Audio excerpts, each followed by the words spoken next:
Hello there and welcome. My name is Dani Henderson and I'm so happy to bring her back, the great, the one and only Andrea Foulkes. Hello, love. Hello, Dani. Thank you. Lovely introduction. You are frozen It's on been my a screen. while. You are so frozen in the most beautiful. Have I frozen? Yes, you look like Mona Lisa. Oh, there we go. I was trying to get the log burner in. I'm featuring the log burner. Oh, okay. So we have just sat here gas bagging for over half an hour. Perfect internet, not a bit of bother. Second we go on, it's woo. That The does make me energy. laugh. Oh my gosh. Okay. Well, ladies and jelly beans out there, thanks for being here again. A lot of you asked me, when's Andrea coming? When's Andrea Foulkes coming? Oh, Andrea Foulkes, you're just known for so many things. I was telling you, Andrea, earlier, that years and years ago when I first saw you on British television, a real spiritual warrior speaking out on so many things, I said to myself, oh, I really like that girl. I really would love to get to know her. And here we are on the channel all those years later. beautiful. And I remember noticing you because I was like, what's she up to? She's doing this amazing work with children and she's got a book on divorce and this and I thought I want to know more about what she's about. And like you said, here we are. And should I say where I am? I'm in the Isle of Avalon, better known as the heart of the Isle of Avalon, actually Glastonbury. So I'm not actually in Glastonbury. I'm like 10 minutes outside Glastonbury. So I'm on the edge of the energy. I don't actually think I could live in the centre of Glastonbury.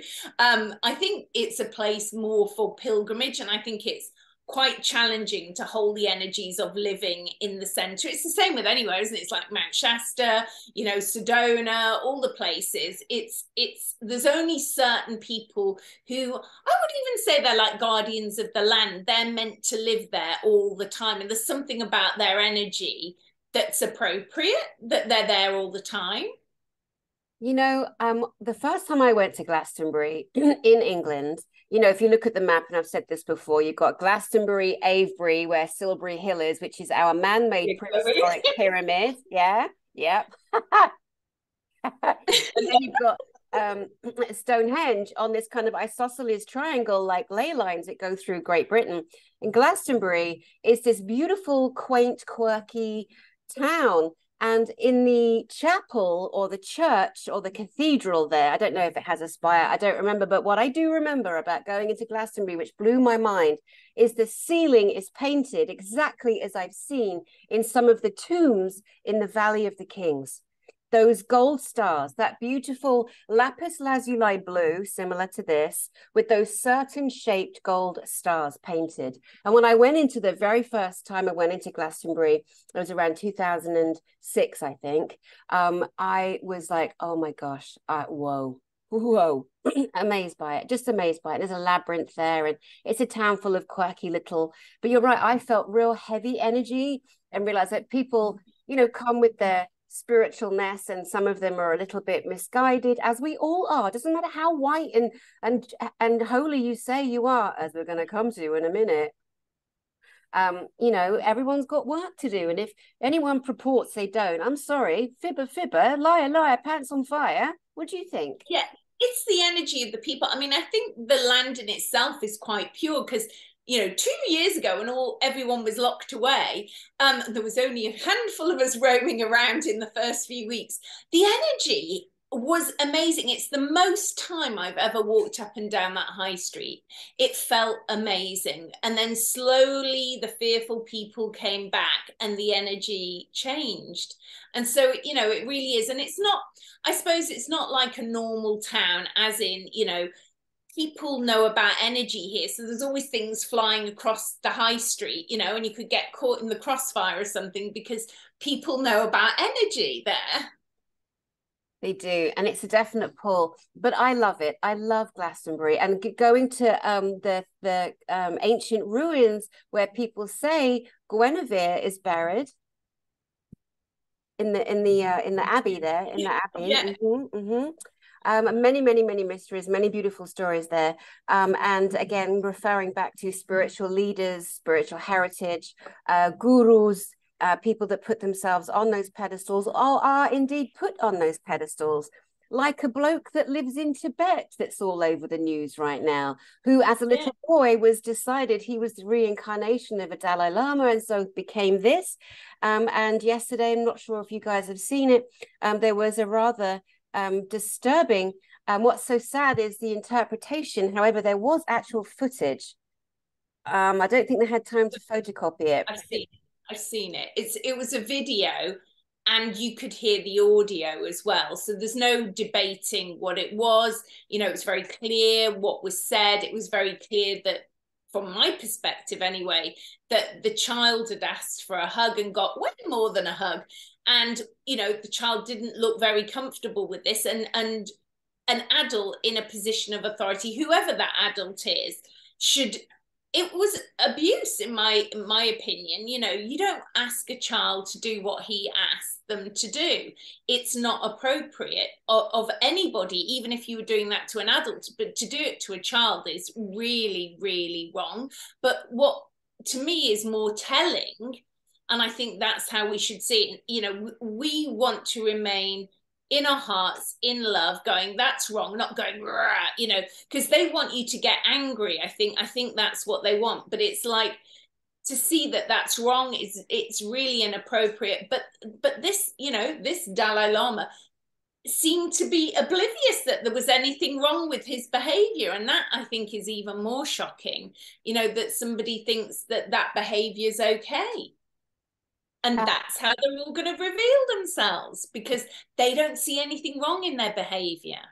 Well, the other great thing is so many of these, you know, political leaders, kings, queens, all of those who are on the top, they've always been surrounded by yes men and women. Yes, Lord, no, my Lord, I'm not worthy, blah, blah, blah. And they've been protected. But as we are seeing the whole system crumbling down, the whole layers of you know, darkness being lit up, we are going to be seeing every single day, as we have been, all these different elements coming down. For those that don't know, it was a moment where a young man, he looked like, I don't know, 9, 10 years old, maybe a little bit older, but not much older, is going up for a hug with the Lama. And they have a hug, and then the Lama sticks his tongue out and suggests the boy sucks his tongue. That makes me want to gag, because it's an old bird. I don't care who you are. And what was hideous, I felt so sorry. The little boy is shocked. He doesn't quite know what to do. And you can see in yourself, your inner child will recognize that. Everyone's inner child will recognize themselves as a little one being asked to do something or being reprimanded or whatever it is from an adult, and what that does to you inside. It is utter confusion, and you emotionally, physically freeze. And then that moment is recorded in the brain, because the brain records everything. So then that starts what we call scars in the future. For example, I read a woman who was saying, he's the loveliest man. I worked for 30 years at the Buddhist temple in Tibet. He's this wonderful guy. He jokes around, he laughs around, but he really, really isn't that person. This has been blown up. And there were loads of people, of course, attacking, because, you know, people love to attack. You know, I say, I mean, speak your mind, but you better have proof. You can't just be assassinating people's souls and ripping them to shreds, and have proof before you put someone's name in your mouth, right? And what we're doing here is observing what the whole world is observing and giving our thoughts. We're not accusing him of being a pedo, which is what a lot of people are doing. Nor do I support that behavior. Obviously, I've been doing my work for so long, as you know.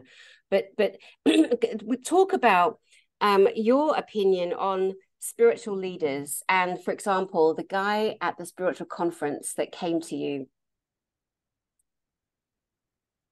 Oh, I forgot the story. Jelly brain. Putting jellies on together. This is going to be interesting.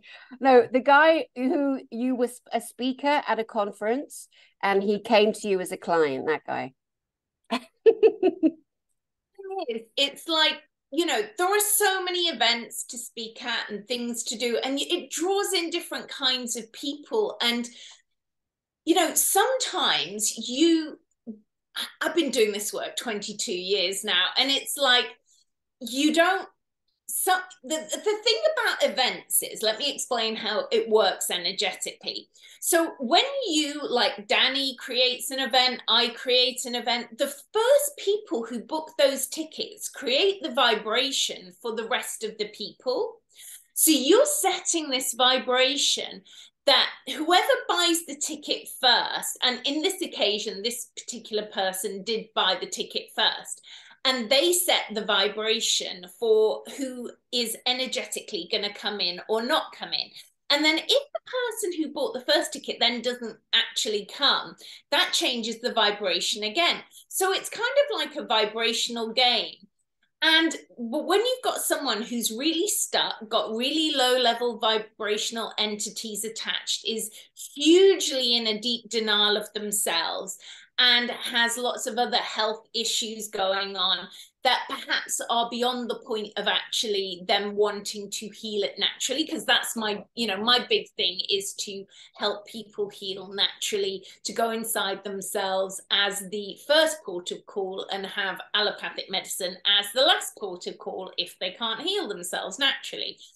So when someone's got really addicted to some kind of crutch of not wanting to heal themselves and all the gadgets and paraphernalia that go along with certain ailments and issues, it makes it very hard because their ego gets so involved in wanting time and attention, and the attention, because it's the wounded inner child, wanting the attention of all the other people in the group to pander to their illness and, all this. So this is all going on. So this guy decided he was having a lovely time. He thought he'd come to another couple of days of the event. And then I thought, I'll go for him now in the fact that I will trigger him. So, if you come to events, I'm going to trigger you because that's why you're there, to be triggered to process your stuff. Now, if you decide not to want to process your stuff and you protest too much, and your energy starts to leach around the room and all those kinds of things, it's going to affect the group energy and people won't like it. And then the other group don't get their time and attention because you start to dominate the group. And then you have other men that sometimes come to the groups and they throwing their sexual energy around the workshops. So you've got that. Then you've got, women coming to you in break times going, that man's, throwing sexual energies at me. And I feel that when I was meditating, I felt like his energy trying to come at me, so when we're running these events, people don't realize as the facilitator that we're having to negotiate all these things. And so you're trying to filter out people who it's not appropriate that they should be at your events. And I think you've had the similar thing. Sometimes it's not a bad thing to say, I think you need to leave. This event is not for you. You are affecting the group energy. And as a workshop leader, that is our responsibility to have to do that. So we take on a lot of responsibility to help people in events because we're creating a sacred space where people can be embraced in nurturing and healing and evolving, isn't it? Absolutely. You remind me of so many things. I remember years ago, so many years ago in America, California, San Diego, and James von Prague, who is still around, and the beautiful woman, Amanda, who is helping create JUSIC, who did the same thing last year with me. She's creating an event that's going to include him. And some other very famous psychic mediums in Britain. And I remember being at one of his, beautiful events in this huge church, and this woman came in late, bashing the door, totally disrespecting the beautiful sanctuary that we'd all created, the church had created, and James von Prague had created. And she comes in, sits at the front with on her bloody phone. I mean, there couldn't have been more of a, look at me, here I come, And there were people that had received the most beautiful messages, and they're crying, and they're there to hear messages from their loved ones and release grief. And so we're all connected in the heart around James von Prague on stage. And the lady comes in and she puts her hand up. Oh my God. Here's what you don't do. So she puts her hand up, and James just stood there, and he was very calm, and he kind of looked at her and he said, yes, like that. She said, I've only got 20 minutes. Right? So she's saying Oi, James von Prague, you very well-known medium. There might be 300 people in this church, but I need you to only look at me. And he very politely said, please leave. And it was like the words just shushed her out of the room. It was like there was just no sense of awareness whatsoever. And then he just went back and retained the energy again and continued on. And I remember another time, this was awful. There was this lady at the Seaside Church in Encinitas. I love that place, Seaside Centre. I've seen many great speakers there over the years. Been there, attended some services. There's a great Reverend there, Reverend Christian, and his beautiful wife, wonderful lady, beautiful son. Anyway, I went to see someone there, and there's hundreds of people. And this woman, now the poor woman, you look at her and you can see she's extremely unwell. She's bloated, she's reds and purples, and she's swollen. And your inner sense, no matter how unconnected you are to humanity, you couldn't not see this poor lady was not very well. And she was enormous, and there was just something so large, extraordinarily large about her. And her feet were so swollen, and her toenails were like claws. She was the most extraordinary. And I'm sitting there, not being a judge. I was genuinely sending her love, just quietly, because it was so much energy around her, and being so clairvoyant, I'm like, oh my gosh. Well, all of a sudden, woman stands up, and she's sitting next to this beautiful man who's just sat down, and it's obvious people know who he is. I didn't. He's got black hair. He's just beautiful. And he comes in, and there's a serenity about him. And I come to understand he's one of the speakers, right? And he comes and he sits down next to her. And there's a lull. And this woman stands up in front of all these people and says, your energy's like glass. Oh my God, you're right with you. Oh. No, that poor man. And I'm thinking, that poor woman. And anyway, somebody came from the back of the church. Hey, lady, shut up. But it's entities, you know. The thing is, though, they're just, you know. I can remember a lady, the sickest, you know, she looked the most unhealthiest woman in the room, and I was talking about entities and stuff. And she was, if I had to identify anyone in the room who was riddled with entities, it was her. And she went, there's no such thing as entities. I went, oh, well, I'm not surprised that you would think that, you know, that's your free will, you know, but it was the entities literally, you know, speaking through her, which brings me on to the story of somebody I saw the other day. And, you know, he was like, you know, the thing is, I'm seeing people now. Okay, this isn't a client I've seen before, but I'm seeing people that I first saw them 20 years ago, and they're getting back in contact now. They know that whatever they did 20 years ago that ignited them, that they processed, they're coming back. They've got more to process. You know, some of them have been doing the inner work in between. Some of them I've seen, some of them haven't. And, you know, don't leave it till it's crisis point. You know, come and do this work. It's a process. Keep doing this inner work regularly. It's not something you do, you know, once in a lifetime. I think, you know, some people, and I think it's because of how I got into this, you know, I was doing this through mainstream media initially. So I was drawing in people who were not on a spiritual path. And there's a huge difference between people who've been on some, you know, lifelong spiritual path, and there's some people who are just waking up going, oh, that seems like an intriguing thing I should do.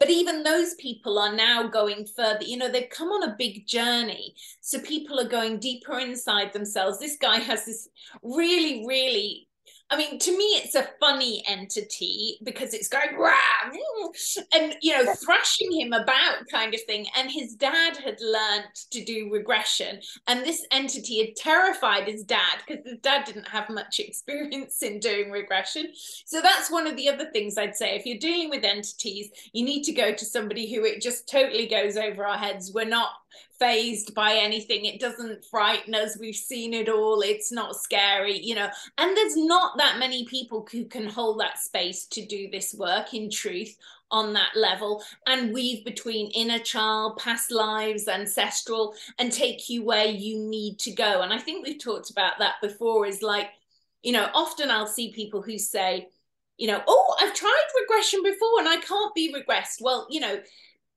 most people can be regressed, and most of the reasons that people feel they can't be regressed is that the person that they tried this with before can't do spirit releasement, so an entity's blocking it, so that's why they can't get inside themselves. Or in an odd small group of people, they will be too controlling, and it's more polite to say you've got a controlling personality, you know, rather than say you might be a narcissist, which they might not be a narcissist, but they might be exceptionally controlling. So it's hard for them to let go, to go inside themselves.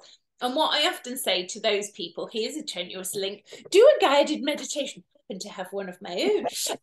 Hold it up for us so we can see it and read it. I did this a long time ago, but it's a really nice meditation. You can still get there's something lovely about a CD still in these days, isn't there? Yes, there is. Yes, there is. What's it called? It's called More Than Meditation, and it's a 43-minute guided meditation, which you can download on my website as well. And inside, you can get this for free on my website. There's a gorgeous chakra chart, and it covers, you know, what crystals, what oils go, what sound frequencies, because, you know, I'm really into doing sound and toning, what sounds go with each chakra, and the emotional well-being of each chakra, and what health issues are linked to different ones. So it's a really nice little thing. And it, you know, one of the other things that I'd say, and I'm sure you're pretty hot on this, please do not buy sessions for other people. Oh, yeah. You know, what we offer is so deep and personal, and it's not a gift that you buy for someone. Loving as you may want to be, and as much as you may in your deepest desire want to help someone who's either a family member or a loved one or a friend, please do not buy them sessions with us. It very rarely works, and they usually turn up. If they come in person, they're like, yeah, right, whatever, you know, they don't want to be there. It's very hard to help them. If you want to help them, you really want to give them something, give them CDs, or, you know, and then they have the free will to chuck it in a bin if they don't want to do it. Or they might, you know, one day they might go, oh, what's that? I might give that a go. You know, that's the best way, just planting a seed to help your loved ones. It doesn't work paying for sessions for other people. I can't stress that enough. Do you agree? I agree 1,000%. And it's coming from such a good place. And sometimes it's coming from a place of judgment, sometimes fear. Someone's frightened their child is now a drug addict. They don't know what to do. They're desperate to get them in front of you or I. Let's say my clinic is currently offline, yours is online. And the thing to know for the parents especially, that their DNA is linked to the child's DNA, however old that child is, 30, 40, 50 years old, 15 years old.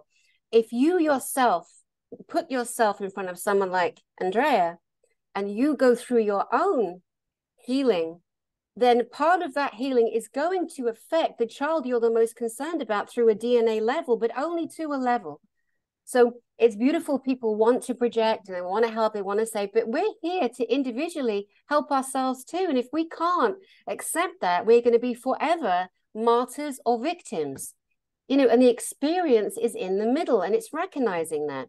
It's like it's recognizing that we can be attached to by demonics, by entities, by lower vibratory resonances, by experiences that were guiltful or shameful that we hold in our space. Therefore, we can attract other matching frequencies. I mean, it's not complicated, it's simple, but I think it's that ownership, owning that you can be, you know, your own worst enemy on every level. But like you said, buying sessions for people in your hope that they will change in some way is not helpful to the person in pain. They have to come to their own. And often what you find is if the person comes and works on themselves first, that person they wanted to help often comes. I see that, you know, once I sometimes work with a family. I once worked with a whole village. Yes, I worked once with, I mean, it was quite complicated. Here we go. I worked with my client, who was the first one. Then I worked with the husband. I worked with the mistress. I worked with the next door neighbor, her husband, the housekeeper, and the housekeeper's daughter. My gosh. My way through, and then I worked my way through the village. And one day they did actually have a dinner to thank me, and they were all at the dinner. Thank So, you, you're working angel. with groups and, core groups of people energetically was kind of all brought together again, aren't they? To, connect together on so many different levels. But yeah, meditation, I always say to people, when people say, what should I do in preparation for a session? What should I do? And I'm like, well, think about what you want to get out of the session. And usually people are quite clear on that. But if you're coming in person for regression, I would say listen to a guided meditation, because, and if it's our voice in particular and you're working with a particular person, go and listen to their voice, because you're going to feel so comfortable and so safe. Because then when you go to do the work with them, the voice is slightly different. The voice for the meditation is slightly different because we're lowering our brainwave frequencies, alpha, beta, theta. And you'll just drop into a deeper space. And this is your loving homework to yourself, to do this at home. And I have a little 9-minute meditation on it. And I have free meditations, when you sign up to newsletters. There's a lovely Earth Peace meditation. But it's like, you're just doing this work that you can do on yourself at home in your own time. You don't need to get obsessed with it. I did actually speak to a client about this, I think today, was I had someone once and she said, I have to meditate every day, even before I go out. I said, what if you woke up late? What would you do? And she said, oh, well, I couldn't go to work until I'd meditated. I said, whoa, wrong answer. It's like, you want to be careful in the realms of OCD that you don't get involved in OCD of meditation and very controlled, like, I have to do 4 hours of meditation, otherwise I can't leave the house. That is not healthy. Do the best you can. If it's once a week, it's once a week. If it's once a month, it's once a month. But, try to make it a little bit more regular than that. Some of us are meditating because we live on our own and we're in silence a lot of the time. We're walking around, that is a form of meditation. But I really think that meditation is the gift that keeps giving. That is the gift to yourself. It's going to lower your cortisol, which is going to release stress. It's the biggest gift. And in general, it's a free gift really to yourself, for a very small investment in yourself in the beginning. To me, one of the saddest crimes against humanity is the modern day religions. When I say modern day, I mean the last 2,000 years, which really don't help this day and age in 2023 on many, many levels. But these dreadful people who say, oh, don't do yoga. Yoga's evil.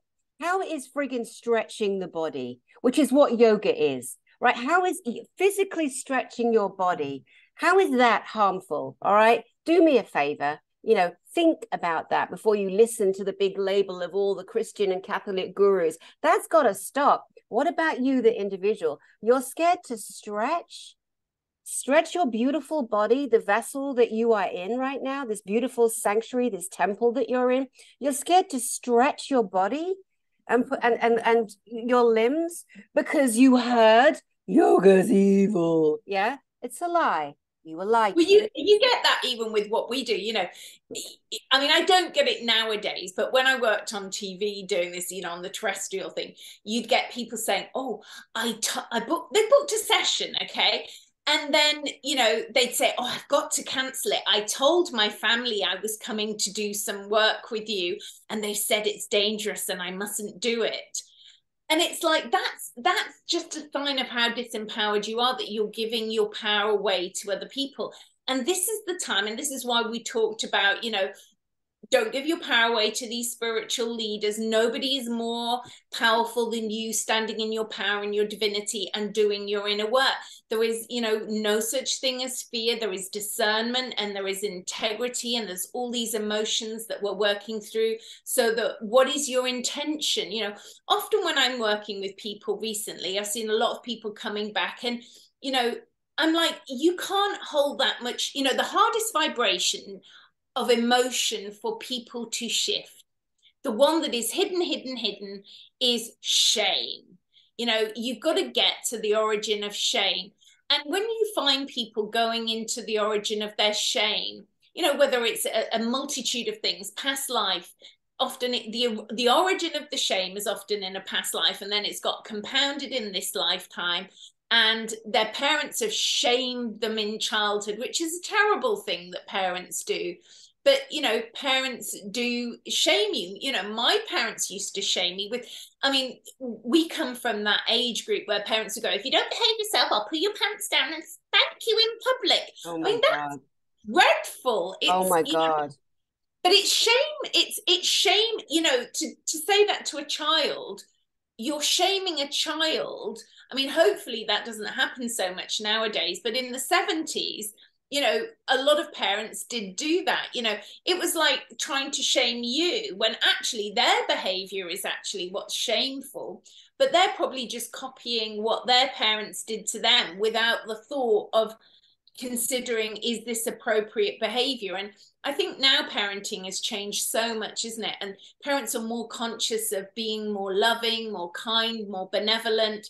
But you can get triggered back into this trauma that you haven't healed. This is why it's so important to do the inner child healing. And there's layers of it, and speaking to that inner child. A lot of the work I do with people is reclaiming the inner child, speaking to the inner child, seeing what the inner child's got to be saying, and bringing that inner child to be with the adult you, because now you're this adult. Yes, you've got your biological parents who may be alive, may not be alive, may be in your life, may not. But you're now the parent of your inner child. So why would the inner child be anywhere other than living inside you? Because you are now the adult version of it. And who can love it more than your own self? So it lets you let go of expectations of people. Because I think you often see in relationships, when people freak out, they go back to their base level of being a child. And I hear this from women and men as well. When they get in an argument, they're like, it's like my husband's a 5-year-old, because they're going back to that trauma. So when you do this work, you're going to emotionally grow up. And if you emotionally grow up, you're going to be a more evolved person to be in a relationship with. Yeah, so true. I've said I made a video, like a marketing for the Kids Soul Speak movement some years ago, where I'm sitting with a load of women, but saying basically that there are so many 9-year-old men, as in men, leaders on the planet, who are traumatized from 9 years old, who are making decisions for the planet from that perspective. And it's not much of a stretch for us to imagine this and accept this as an actual possibility as to why the leadership on the planet is now crumbling, and it's all for one for all in their little elite group. It doesn't serve the rest of us. And they were raised a certain way to be these leaders who all have this trauma. And we're seeing it. We are the results of it, as in the way that our whole planet has been so repressed emotionally. And as you know, inner child healing too, for me, is the biggest thing. Like sitting your 3-year-old on your lap, imagining wrapping your arms around them, rocking with them, telling that inner little boy, I love you. I'm the adult that you were waiting for. I am showing up for you now. I know your pain. I can soothe your pain.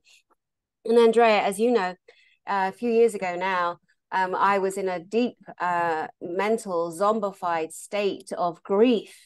And I came to you and booked sessions with you to help me go through my grief process. And you were incredibly helpful. You really, really took the weight off of me with the way that you work with people, the way that you access it. Honestly, it was just so beautiful. And during that time, during that process, we found an element of my 3-year-old self that was stuck in a traumatic experience. And so you had me sit with it. And I didn't want to, but you were so gentle. You guided me to it. We don't want to do the inner work, and some of us get pushed. So you guided me beautifully and safely. I felt safe with you. And I took my 3-year-old on my lap, or however you do it, and which is beautiful. And I reconnected with that missing fractal piece of myself. I healed that, thinking it's all it's like, how I see it is like, we're all talking about we're gonna, evolve and this and that. And until you reclaim those fragments of your own soul back into you, you are not going anywhere, really. Because you've got to pull all these bits of you back, and you've got to take all your beliefs, whether they're ancestral beliefs, that's a whole other thing that we weave between, and how I work anyway. But going back into the past lives, they've all got to be neutralized. It's all got to come into this neutral space where you're not emotionally triggered by it anymore, and then your body heals as a process of emotionally, neutralizing all those things. And, I love it that I'm seeing people who know that they've got stuff and are quite aware of how their trauma's coming up, or even, I've got people now who are so aware that they've got an entity taking over part of them, but they can't get to the bottom of releasing it. They might have released some themselves, but they just can't get to this one because it's a bit more complicated of how it's glued into them, because the glue is always emotional cohesion, and we've got to get back to the origin of this emotional cohesion. And then as therapists, the other thing is that, people on social media can get triggered by us because we're like the mirror to which they see themselves. So sometimes you're getting triggered, not because we're offending you, but because something we've said resonates with some trauma that you've yet to acknowledge within yourself. So that's a gift. If somebody's triggering you on social media or just in conversation, and you get triggered, that is a gift, whether it's us or just some person you meet. If you get to go, wow, what that person just said, like, really, that's a gift. See that as a gift. If people aren't triggering you, then you're not meeting the right people to trigger you. That is a gift. If people ask you complex questions, you're like, ooh, what is that? Let me see. How do I react? That's all a gift, isn't it? It is. And again, so many things. I want to come back to how healthy meditation is, because most people like me, my brain's going 50,000 million miles an hour, backwards, sideways, and forwards, and I'm a scatterbrain, and I'm forgetful, and I'm a bimbly bumbly, labeled ADHD, whatever. For me, I'm not saying for anybody else, but I want to come back to that. But now I've just kind of forgotten what else I was going to say. Okay, let's go with the ADD. The meditation. People are like, well, I don't know how to do it. Jesus says, well, nobody really knows what Jesus said because he's not here to say it. And that's something else we have to be okay with saying. Oh, no, we can't go against it. We're not going against it. We're using our brains to think. We have brains to think. We have hearts and emotions to feel. We don't have to be living in fear. I remember at the, Elam, evangelical, Pentecostal, the lies I was told as a child, the fear, the terror I had from the adults that were telling me Jesus is this and Jesus is that, and they're all having affairs and and being spiteful to children and pinching and harming me and just lying. I mean, there was some unbelievably beautiful angelic people in this church too. Oh my gosh, some of my favorite people ever. But we have to be able to look and question and discuss like adults, be okay with and if somebody wants to be offended, then that's their choice to be offended or triggered, but we've got to have the courage. We've done too much attacking. Don't say that because they said this. Who the frig is they? Who is they? Who is they? Is they higher than we? No. Who said they was higher than we? They did. They. and if you feel you're holding a higher vibration, like I've had this conversation a few times recently with a friend who she's trying to project onto me her belief about some ailment. And I was like, I don't think that's what it was. I said, I think it's just that you got ill because you were stressed. I can't be your friend if you don't agree with me. I was like, well, why could we agree to disagree? Because I can't go into your reality to back up your reality, because then I'd be betraying my own belief system and my own reality. So should we agree to disagree? No, you have to be wrong. I'm like, okay, but I can't do that. I can just agree to disagree. And that is the highest vibration. If somebody's saying something to you that you don't agree with, you can say very enigmatic things like, thank you for sharing your truth with me. What you said was, thank you for sharing your truth with me. You didn't say you agreed with them. You just say, thank you for sharing your truth with me. Like another hilarious one that you could do if someone's visited you. Like, people don't actually hear what you're saying. Do come again when you've got less time. That's my favorite ones that people never, what did she say? Do come again when you've got less time. You know, kind of. So you have to stay in your truth, and you know, we're all here to be true to ourselves. You know, it's like I often talk about, there's one of my favorite poems. I don't know if you know this poem. Do you know the poem The Invitation by Orion Mountain Dreamer? Start saying it and I'll see if Okay, I talk about this sentence a lot with clients, and they're like, oh, that was profound. And it's like, can you betray another to be true to yourself, bear the accusation of betrayal, not betray your own soul, and be faithless and therefore trustworthy? Yeah, that's profound. It's deep, it's profound. You have to listen to that a few times, you know, because we're here to be true to ourselves, you know. And I think in childhood, a lot of people learn to people please, you know, and people pleasers don't really get anywhere. I mean, you know, I was brought up to people please. And then I learned that that wasn't being true to myself, that, you know, we're here. A lot of us weren't taught that our feelings matter, our worth matters, and we weren't even taught to have worth, you know, and we're learning that now. Like, I have another friend just now, and it's quite funny because she's telling me all her dating stories, and she didn't really date when she was younger. You know, she had her son, and she wasn't out dating, so this is all fairly new for her. But because of her background and her childhood, she's having to learn certain things. So, you know, a lot of people are dating now as a form of therapy to kind of learn, okay, what do I want? What do I not want? So, you know, it's like a growth process. So we're all in this big growth. I think we're all growing now, aren't we, to evolve so we can heal naturally. You know, that's our option, because that's my passion about, you know, healing naturally, and, you know, getting out of this cycle of dying and reincarnating, that we can get off that cycle. We can maybe stay in the same physical body a lot longer. You know, we don't have to age so rapidly. You know, that's another lie we've been told. And, you know, if we talk about the telemeters, isn't it? You know, you age rapidly because your telemeters shorten. And so we're trying to not shorten our telemeters so much. And if you look back at pictures of a nana, you know, back when I was a little girl, you know, your nana was this old lady, wasn't she? In a sort of oversized raincoat, kind of, and curlers in her hair in the UK. She looked like, if people know who Ina Sharples is, isn't it? Oh my God.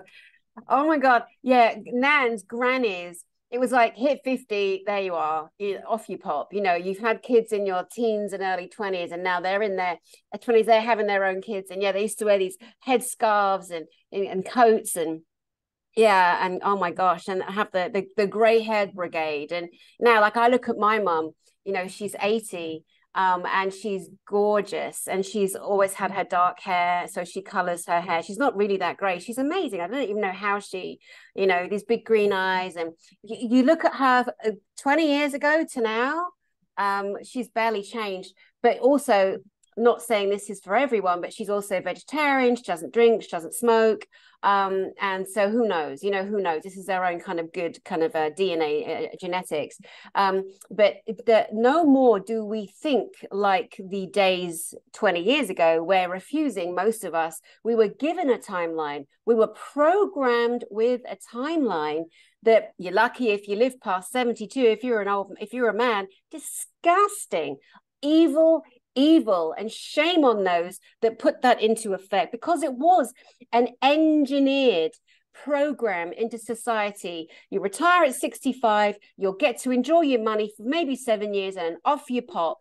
The planet is not overpopulated. How do we actually know?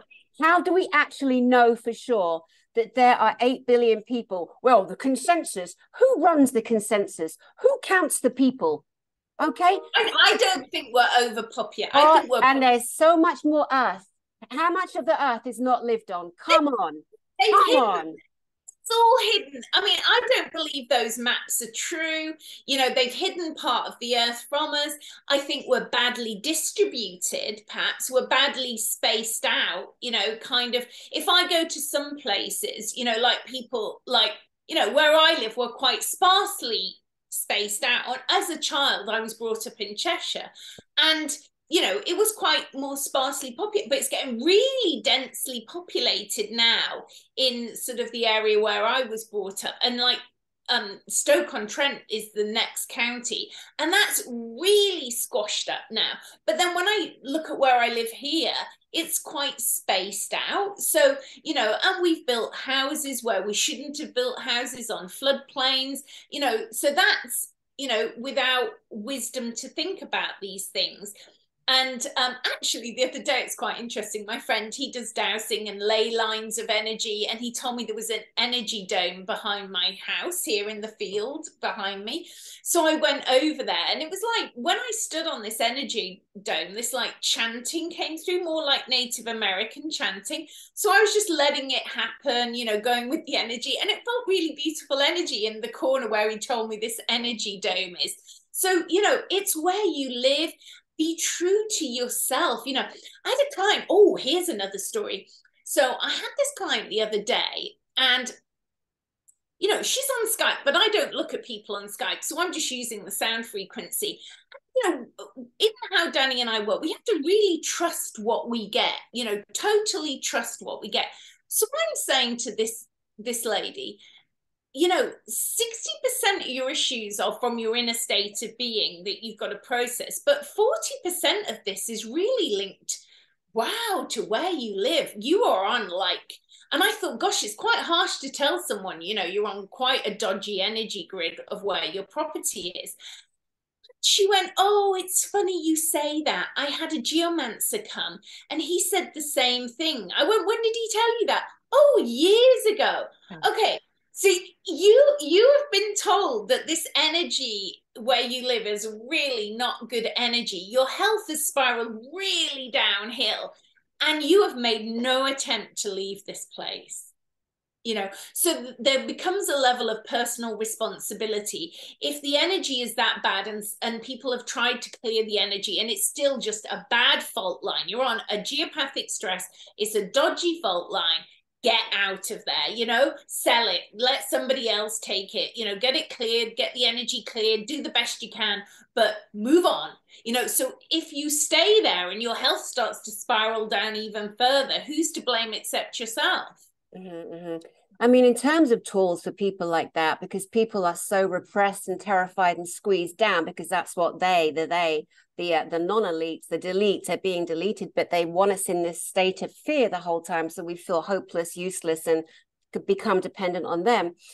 So, Himalayan salt, pink salt everywhere, throwing of Bibles under the beds, blessing the Bibles, because there's some good stuff in that Bible. I've got some quartz ones there, like little crystal quartz one, cheap points, little points. Just put them with the point in the corner of the rooms, and then wash them, every day. Just clear, and also clear that I'm always hoovering. I'm always hoovering my corners of my house. It's like hoovering the corners of your house. Clear that energy, like you said. You know, like Dani said, putting the salt in the corners of the room, but you know, change it, clear it, you know, keep clearing that energy. Just imagine a toroidal energy in your house, just spiraling through each room, taking this energy out. You know, set your intention, you know, clap. If you haven't got a bell or something, clap in all the corners of the rooms and clear the rooms, open the windows. People don't open the windows, you know. Open the windows in your house. The biggest thing that I'm always banging on about is turn the Wi-Fi off. You know, nobody needs to sleep with the Wi-Fi on. I mean, I'm on Ether. If you saw me here, I'm on Ethernet cables because I'm really sensitive to Wi-Fi. But there is no need for that Wi-Fi to be on when you're sleeping. It will corrupt your dream time. Turn the Wi-Fi off. Give yourself 8 hours free of electromagnetic energy in your house. If you're really sensitive, you can get this paint. If you've got a house next door, it's got like oh god, again my brain has gone. It's shungite. It's shungite in paint. It's like really granulated shungite. Paint that on your walls, and then you paint the normal paint over the top of it if you're in a semi-detached or a flat, you know, and you're very sensitive. These are lots of things you can do. I've put the router, even though I've had it turned off at the mains of the BT hub, I've wrapped it in tin foil and put it in a box, a metal box, so it creates like a Faraday cage and just keeps it encapsulated. Very good, very good. When I saw my parents recently, I stayed there a couple of days, and it was great just to hang out with them. And you know, now I'm an adult, you know, they can't slap me. But anyway, for bed, I'm like, I get on my laptop because I've been spending an evening having dinner and not touching my stuff, and then there's no internet, and I'm like, Mum. She went, well, the internet gets turned off in this house at 10 o'clock at night. I'm like, Mum, I have a business. Or Costa Rica, wherever I was living at the time. I'm like, she's like, no, the internet goes off at 10 o'clock. It's a house. Like, Mum, I'm in my 50s. Oh my God. How parents revert. I mean, some parents, they just don't ever see you as an adult, right? You're still that kid, their kid, you know. Anyway, I put the internet on, shit myself, but I did it. I just got a hotel then. I used the internet.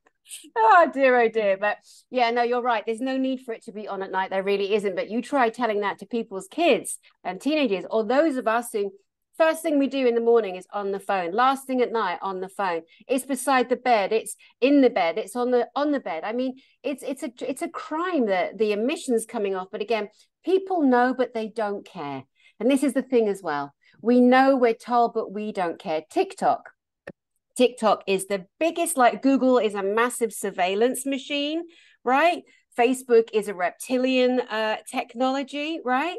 TikTok, Chinese, biggest surveillance you could possibly imagine. So much so that, let's say, I don't know where my phone is, but if you're on your phone and you're on TikTok, it can gauge if you're on a 10th floor building and how far away from the phone is your face. Oh, yes. Oh, yes. Now, I just got this information from 60 Minutes Australia. I love 60 Minutes Australia. I love it. There you go. Right there. They, you know, they look so beautiful, and I just love, you know, just love the way they present. And they're like, yeah, mate, doesn't that piss you off? You know, they just go, they do. The British are a little bit more trussed up, you know. Oh, no, you mustn't say bugger. Bugger. You know, Australians are just like right in there. Yeah, so then I thought, well, it's people have become obsessed with themselves doing the funny dances. I get that. That's so fun. I've never been on TikTok. I'm not saying I won't go on there either. I might, but I know if TikTok I do a little bit. Yeah, I do. Someone wanted to interview me on TikTok because she got a big following on TikTok, and so I had to join TikTok so she could interview me, and then I had to get X amount of followers so that she could do the interview with me. So I had to do some videos, and I call it TikTok a trick a trocker.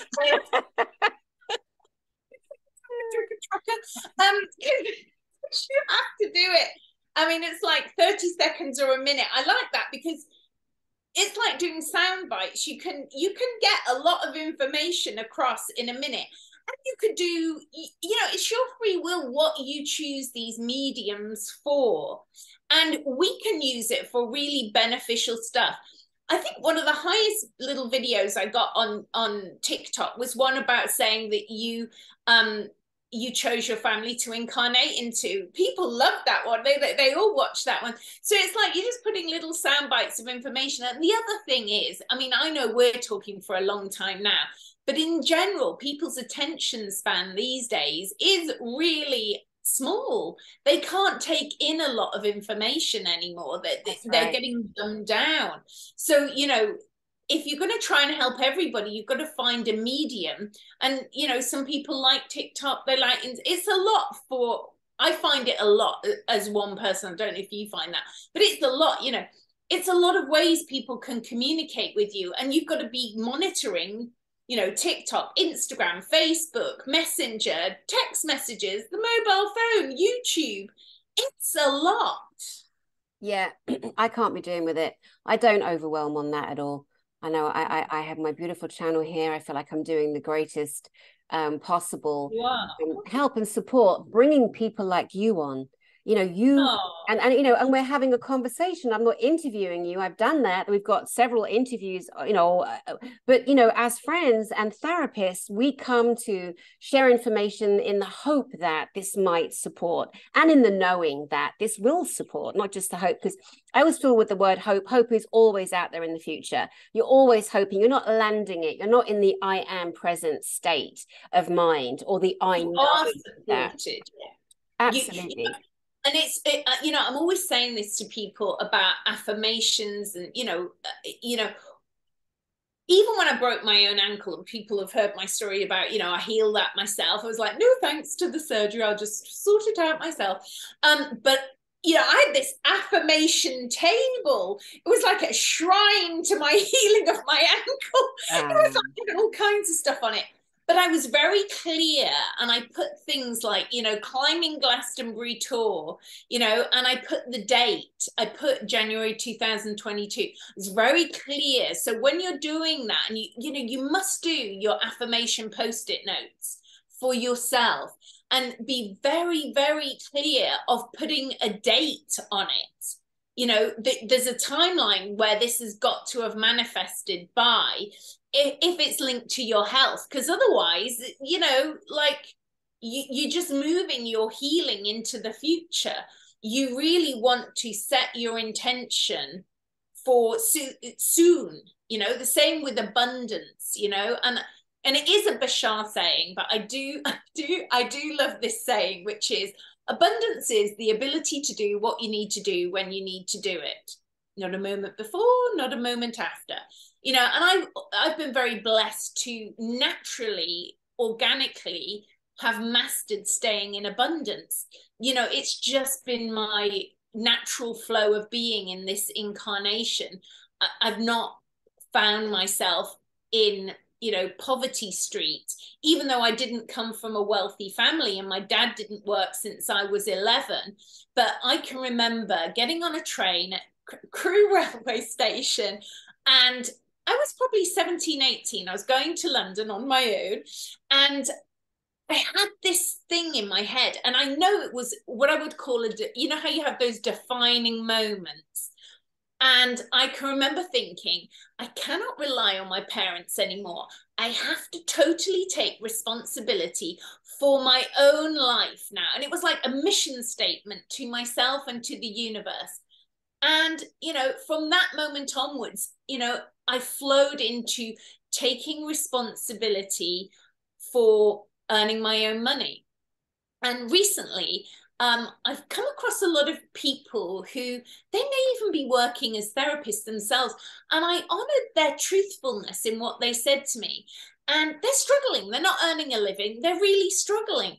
And, when you're not earning money, you then get compromised into doing things because you are vulnerable then. Like, you might stay in a relationship that isn't really healthy for you because you don't believe you can create your own abundance. And what was interesting with these people that I've spoken to recently was, and they proclaimed themselves this, which I found was interesting. They said that they came from a background of entitlement, that they felt the world owed them something, and they felt that people should provide for them. They were entitled, and they were the people who were struggling the most because it wasn't working. Nobody was giving them stuff, and yet they were brought up with this entitlement energy, and that energy does not work really on the planet anymore. I don't think entitlement. Yeah, we're in a time of balance. So there has to be balance energetically, and not false giving. Like, look at me, I gave you $10. I want that 1,000 back. It's not that. It's the energetic frequency in us that emits out there that attracts. And I'm not talking about law of attraction, because that didn't bloody work for millions of people. Let's not even go down that road. I don't want to be regurgitating old spiritual sayings and movements. Where we are now is extremely important in understanding balance, matching energy, and doing things from the heart, guiding from the heart, to help your brothers and your sisters, or not, and sit down, be quiet, and get on with whatever you're getting on with. But as we step out, we share our tools, we gift our gifts as much as we can, and we have the balance of having to make a living too, because that is how the system on the planet was set up at this point, especially in the Western world. I want to get back to meditation. I could not sit in front of a candle for an hour for a very long time. Not that I'm saying people need to do it now, but what I would love to do is have you briefly tell people the most basic, simple way to meditate or have a moment of silence. Is that not what meditation is, Andrea Foulkes? Well, I do believe so. The thing is, though, right, a lot of people are taught to sit cross-legged to meditate. I can cross my legs, I'm quite bendy, but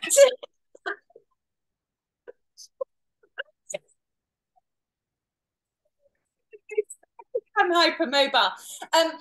But when I run workshops and everything, I'm like, just lay on the floor. Lay on the floor. Thank you. Be comfortable. We don't need to sit there, it's not the most comfortable position, all this, whatever it is, finger thing and trying to cross your legs, and lay on the floor, relax, kind of put a cushion under your head, breathe in deeply, breathe out. I can't stress that guided meditation, I think, is the way. It was the gateway for my awakening came from going to a development class where we did guided meditation, and with the right voice, the right energy, turn everything off, and just there are, we've got mine, but there are 1,000,001 guided meditations that you can do. Find the voice of the person you like and just let that guide you, and make sure nobody's going to bother you for 10 minutes. That's all you need, 10 minutes to just close your eyes, just breathe in, just breathe out, just see, almost see a door opening in front of you, going into a beautiful, peaceful field, just a place of absolute peace. And you just sat in this place of absolute peace. And you just feel like any stress or anxiety in your body is just coming out through your soles of your feet, through the palms of your hands. Just see your heart opening up. Any anxiety that you've been feeling in your heart's just drifting out of your body.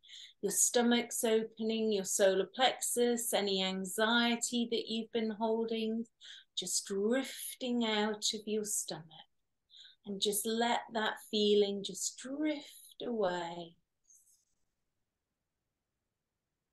And also what I would say is just silence. One thing I'm very aware of in my guided meditations is silence. You know, after you've said the words, then be quiet and allow silence, because that's when people drop down further. And when I see people, when we run workshops and things, I say to them, treat me like a meditation waiter.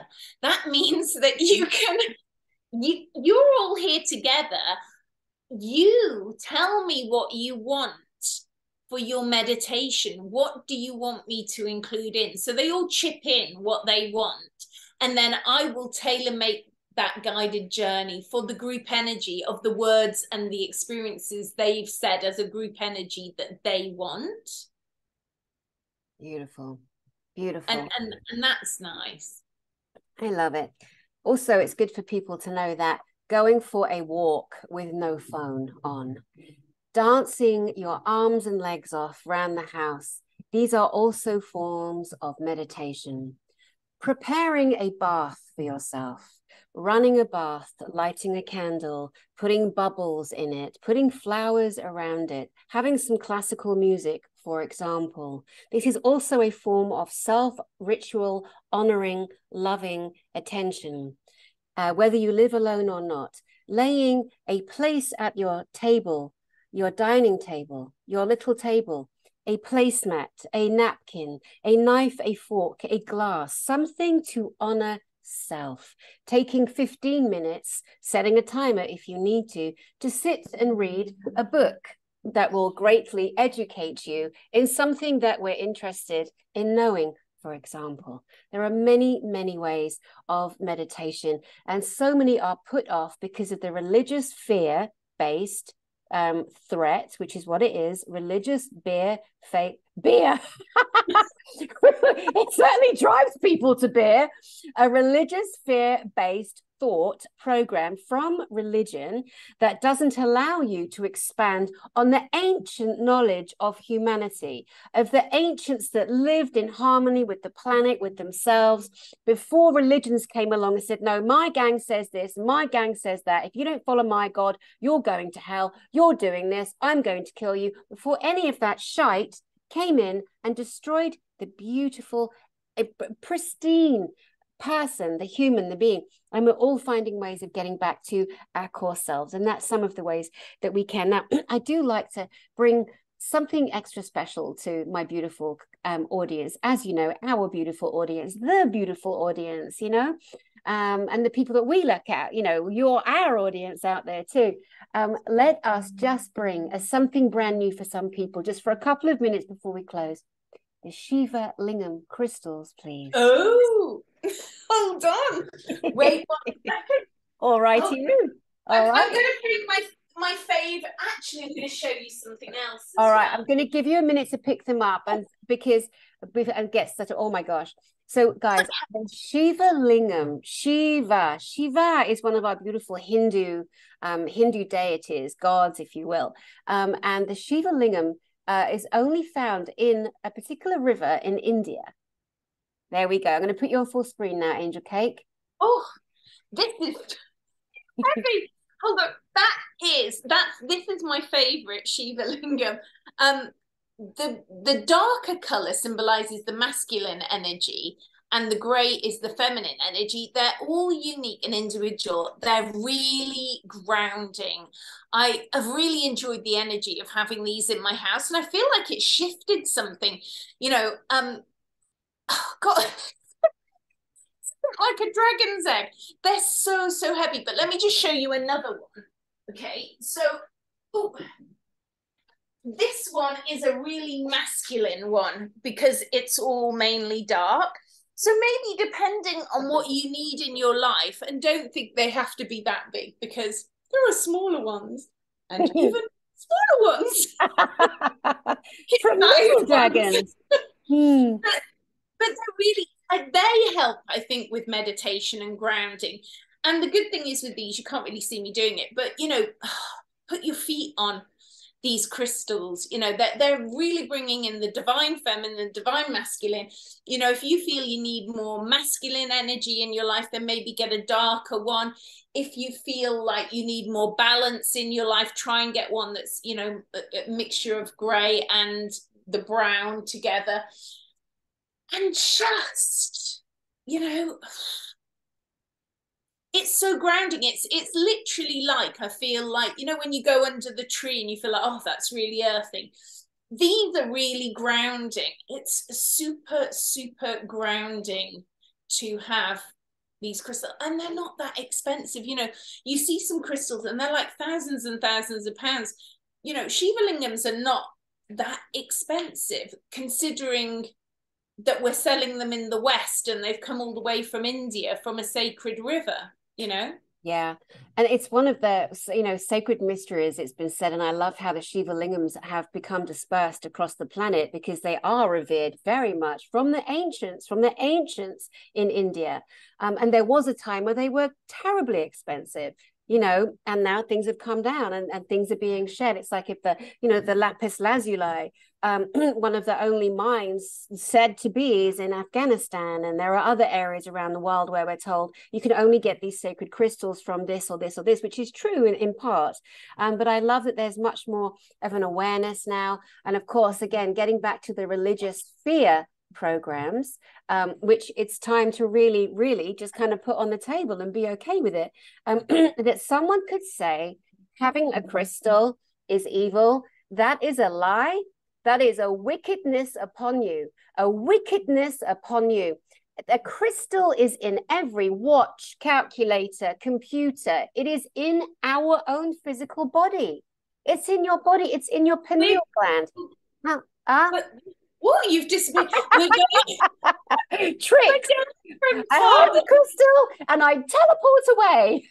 Well, we're going from carbon to silica. So, we are becoming piezoelectrical beings. We hold a frequency. And so, crystals, I mean, I've got my let me show you. I've got my Andaras, because I know you had a lady who spoke about the Andaras. Hold on, here it is. Yeah, Jeannie from the Dolphin Center on Kauai. Did you get that from her? No, do you know, this is a great story. I've got other Andaras. I remember. Do you remember my story? But before you tell it, you are going to blow up the thinking that they only come from one place. So go ahead. Yeah. So I learned about Andaras back in 2008, because at that time it seemed like, back in 2008, seemed to be linked to people in America or Hawaii a lot had Andaras. I'd never seen Andaras. I thought I'd never seen them before. So in 2008, I learned about Andaras. This is the higher heart Andara. This is a sort of a greeny acorn. It's not showing you how beautiful it really is in the night light. But anyway, so then I go to see my auntie, who lives in Wimbury, which is an old Saxon village in Cheshire in the UK. And I remembered, it just didn't dawn on me. But there she had this massive piece of this, like a massive, massive piece in her fireplace. And I said, where did you get that from? And she said, oh, well, your cousin, that's her son, dug this out of the earth, speaking in now terms. That was 40 years ago. He dug it out of the earth. And she said, you can have this piece, because when he put the spade in, this piece fell off. So she gave me this. And I got this just when I came to Glastonbury. It's been in the middle of Stonehenge, sunrise and sunset. It's been all over the place. And the lady that was channeling the Andaras in Hawaii, she channeled this and said, oh, I know why you've been given this one, blah, blah, blah. So, they can be found in the UK. And my auntie found it inside an old Saxon watering trough. It was buried in the earth in a Saxon watering trough. But sadly, my auntie has passed away now, and I didn't want to ask for the crystal. So I'm hoping that my cousins have it, or that it's actually in the earth, in that ground, and if it is, that's where it's meant to be. But this was the first one I ever got. And I one of my other friends here in Glastonbury, she's probably the only other person who's got a lot of Andaras, and she said that they're the amniotic fluid that was around the earth when it came into being, and that resonates with me, that they are that energy, because they're interesting. Really That's an interesting way to look at it. All I can tell you is that I went through a massive phase with them and had a beautiful piece. And now I don't wear it. I mean, I do have it hanging on my bedside lamp, but I don't wear it. I feel like I've worked through all the energy of whatever I needed that crystal for. I'm now good with it. And so it's no longer my 24/7 chunk that I was wearing here for 2 or 3 years. And that's something else to note, that we will use and feel and work with consciously or unconsciously the frequency of a crystal that's serving us in some way, hopefully, because some people will make themselves work with something, will make themselves wear something like Moldavite. Moldavite is not for everybody. I had a big piece like this. I remember it cost me 50 quid at a British crystal show years ago. And when you held it up to the light, you could see the green of it. It was like kryptonite, but it looked like a piece of coal. But the first time I had it in my room at night, I couldn't sleep. I was whizzing around the room. I'm like, what is this? The Moldavite energy was so powerful. And they say that crystal is from a meteorite that landed around what was known as Yugoslavia. And it blended as it burnt up with the earth elements, of course, and became Moldavite. And they say it's quite rare. It's more and more expensive because there's less of it. But anyway, listen, you and I could just keep going and going. So I want to double check our notes. Easter, we didn't really go on Easter. The flu, and not what sounds like bovid. Can we stop saying bovid? Can we please erase that nonsense, okay?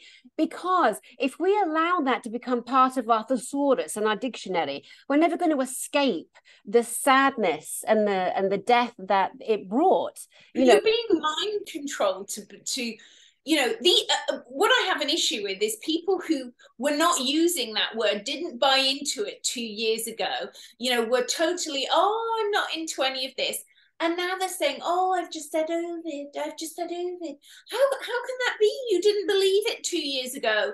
Right. You were saying, no, it was not my thing. And this shows you the mind rip of mind control. And you really have to watch yourself with being mind wiped and mind controlled. Yes. And you have the power.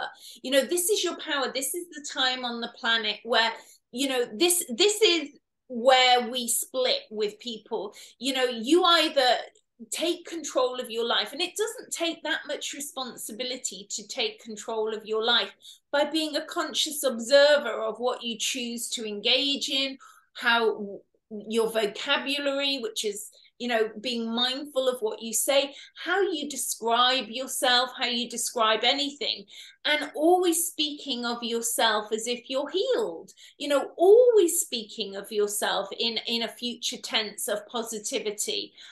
You're not ill, you're healing, or you're healed. Even if you don't feel well, don't say you're ill, just say, I'm in a healing process. Because that changes the vibration of what's happening to you. Yeah, so true. So true. There was a story, we were talking about porn and what sexual addiction and porn looks like, that we wanted to include here in this drop for you guys. So can you share that story so we can help others again on their healing journey? Yeah, I mean, I'm very sensitive to reading energy. And so, if someone says to me, I've got this entity attached, or they're aware they've got an entity attached, or they tell me they've got certain issues going on, I'm like, I can just look at them and go, you do porn, don't you? And they're like, how do you know? You can read that in people's energy, because porn it's programmed with entities, like succubus, incubus energies. It's an addiction. And that's coming from the internet, and it's programming you, and it's sucking your life force energy. It's not a positive thing to be doing. It's not like I'm mummy telling you off. I'm not doing it to tell you off. I'm just telling you the cause and effect of consequences and actions. And it's not teaching you sacred sexuality. It's not teaching you to return to love and the heart. It's it's gratuitous. It's teaching you aggressiveness. It's not teaching you softness and gentleness and emotional connection to another. It's really not beneficial long term. You're much better at go out there and find a real person. If you are missing sexuality and you're missing intimacy, go and meet a real person. Absolutely. Absolutely. Brilliant. Thank you. And again, knowing that, if we're drinking too much, or, some people, alcohol, whole, spirits, the demon drink, these phrases are in our society because of the long-term knowledge we have of how alcohol affects individuals. And there are some that self-soothe with alcohol, and they don't realize that when they're in that unconnected state, that is where they're opening their own gateway to have entities come in, to hook in, to climb in. And they will then be goading you all day. Have a drink. Oh, did you smell that red wine? Oh, I've worked with so many people over the years in my practice who have, severe addictive. And then the addiction can then be switched out for, maybe they go to porn if they stop drinking. Maybe they smoke cigarettes. Maybe they get into weed, which is a natural yes. But when people don't take time to understand that brains don't finish developing until the age of 24, especially for males, fact that if you are introducing, even though we have natural cannabinoidal system that responds to the plant, the weed, there are some that cannot have weed. And there are how many psychotic people have had episodes now, young people who the menses, the lower menses, the brain, the wiring in the brain, it gets interrupted, and these kids end up in horrific ways. I've seen it. I know children. I've worked with children and their families that have gone through this. So and they end up with paranoia, and they end up sectioned, and it's formulaic. You can see what's going to happen to them, and in the UK, that system of ending up in a mental health institute is not good, and now they're even, I've heard they're even trialing, oh God, what's that horse tranquilizer? Ketamine for autism. In the UK, they're trialing ketamine for autism. These are, you can heal yourself naturally. Stay away from the wacky Becky and the frogs. I'm a little bit anti the frog stuff as well. I don't know if the Cambo, the ayahuasca. You don't really need to do these things, and do the emotional inner journey work. Give that a go. If the last port call, maybe try the ayahuasca, but go to the Amazon, go and do it with proper shaman. Don't be doing it with somebody, in an environment that isn't in nature. Take yourself away from your normal life for weeks on end to prepare you. This is, a deep journey. But most people, they don't really need to do that, because you're pushing your soul to evolve before it's ready. Whereas emotional inner journey work is natural. It's a natural process for you to heal stuff. I mean, just to be clear, we're not criticizing or judging anyone that does the ayahuasca, wanting to connect to Mother Gaia, Mother Earth, ancient natural medicine. We're not criticizing. If that's your journey, that's your journey. But there are things to note, and there are ways to keep you safe doing this, because it can be very dangerous. And I know a friend recently did an ayahuasca journey, and the woman who was hosting the group was unkind to her. So as this lady is going into her experience, she's already upset, feeling unsafe, because the woman who's running it has let her know that she's displeased with her or judging her or something. No, you cannot have that. We cannot allow people who are so vulnerable trusting a leader of some kind and then feeling like a 2-year-old child on a terrifying journey. And that poor woman was not supported during the journey. Dreadful behavior. And going, all these shamans, that weekend shamans that pop up that say they've done the work, have they done the inner work on themselves? Because if they haven't, they have no business no business. I have no business being a therapist if I am not qualified and if I haven't done the inner work myself. No business, same thing. And the other thing that I did get in a debate with someone recently about this, No. I said, I don't want to be rude or anything, but you're stood by a sweat lodge that's covered in a plastic tarpaulin. I said, you are aware that people died in a sweat lodge in Sedona quite a few years ago now. People died, and I think 18 people ended up in hospital because, okay, it's hot in Sedona, but they covered it in plastic. It has to be natural fibers. So, sweat lodges are wonderful things if they're done by someone who really, truly understands how to build a sweat lodge in the first place. If you get someone you feel, oh, it doesn't feel right, and if you feel too hot in something, this is how sadly these people died. They didn't have the self-autonomy to go, this is too hot, I'm getting out of here. You have to know. And of course it was getting too hot because it was built wrongly, and the guy who actually ran it ended up going to prison, for these people dying, and rightly so. So really, you can't just go along with something if you feel like, wow, what, have the confidence to say, what is this actually made of? Inquire into things so that it's not rude of you to ask these questions. It's intelligent, it's emotional intelligence to ask these questions. It really is. And like you say, self-autonomy. We are allowed to question everything. We are allowed to question everyone. Who said we couldn't? They said, who's they? No one. Ding dong, the witches and the wizards have gone.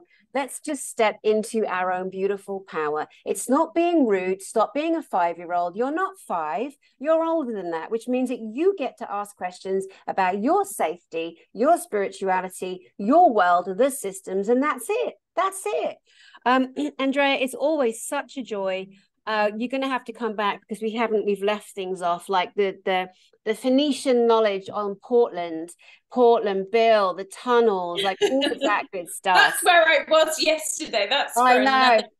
So let's do something here, because you are such a wise woman. You really are. And, I guess too young to be considered an elder, but in some regards, you really are an elder. Oh, that's a whole other story.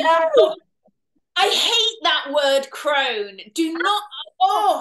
We are not crones. We're youth thing. Don't say you. I went to a ceremony once where this girl was, she was 40, a mere 40 goddess, and they were doing the ceremony for her to be a crone. I was like, oh, I don't want to be part of this. She's not a crone. The vibration of the word crone is. I don't like it. I'm like, we're just, as one of my friends says, who is a little bit older than myself, I say, how old are you? And she, oh, darling, I'm ageless and timeless. And, she always describes herself as ageless and timeless. Love and, it. So to a degree, we don't need to get into this, old vibration. This is old paradigm stuff we're moving on from. 100%. Do you know who, to me, is the greatest example of that, the ageless living? Goddesses do not age. Is my friend Dr. Christiane Northrup, who wrote the book by that title, Goddesses Do Not Age. And gosh, you talk about telomeres earlier, about the shortening of the telomeres and the programming that we have. I would recommend also people go across to her channel. There are so many individual videos on inner health, outer health, physical, mental, spiritual health, from a surgeon, a great surgeon, a qualified leader in medicine, Dr. Christiane Northrup, everybody.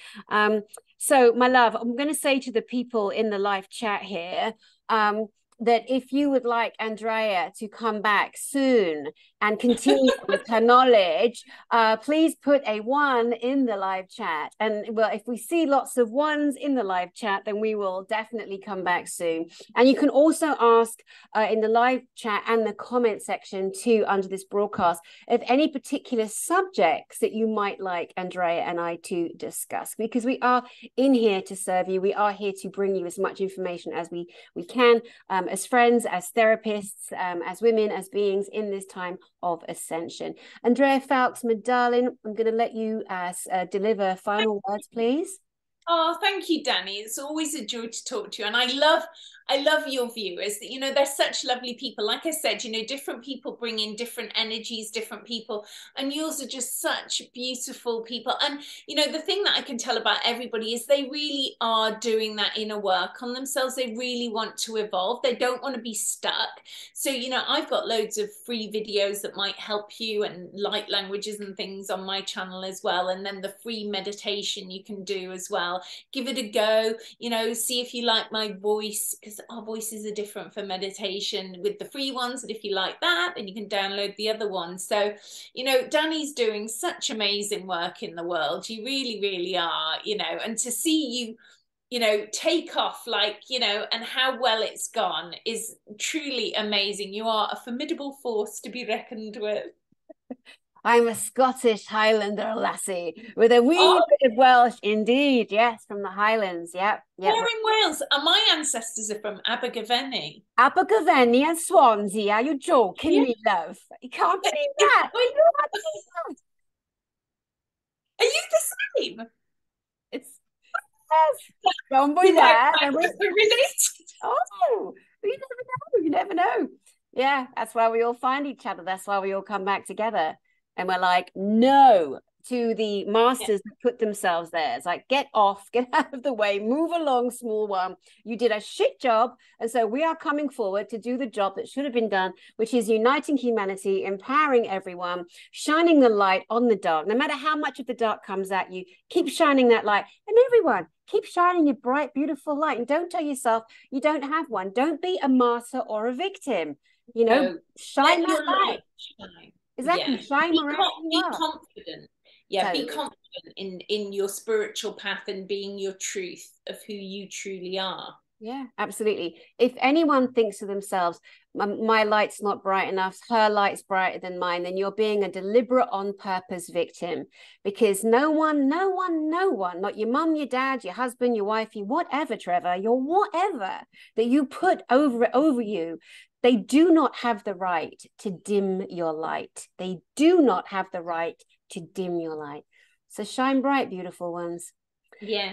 Andrea Foulkes, love you. Thank you. See you soon. Mwah. Thank you. Much love. Bye, Dani. Much love. Bye, love. And you guys, wait there, Andrea. And you guys, you viewers, you beautiful beings there, we hope that you enjoyed this. We hope that you take something from this and apply it to you and your healing, and then go forth. And then we will see you soon. Sending you love.